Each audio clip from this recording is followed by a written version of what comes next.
जोटा कि exam point of view आसे मॉडर्न इंडिया रो पलासी युद्ध तेणु पलासी युद्ध पृथ्वी भारत इतिहास रे एक स्वतंत्र अध्याय सृष्टि करिछि जे कि 1757 रु 1857 ब्रिटिशर माने 100 वर्ष भितर there is a number of changes came to occur on that the subcontinent of the India.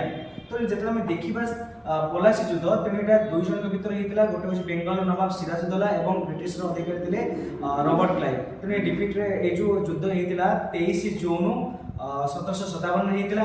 तेणु जो 23 जून जेतले हेतिला सेतबेले सिराजुद्दौला हारिथिले बिकॉज कारण आपण मन समस्त जानिथिबे जो मिर्जापुर थिले कमांडर इन चीफ जे थिले तांकर जो अंकल हेबे रिलेटिव थिले तेणु से माने बेट्रेड करते तांको व्यतीत मानिक खान जगत सेठ अमीर खान एमाने समस्त सिराजुद्दौला एग्नेस्ट थिले। तेणु सेति पई सिराजुद्दौला 1757 जून 23 तारिख रे संगठित होइतिबा युद्ध रे हारि जाइतिले।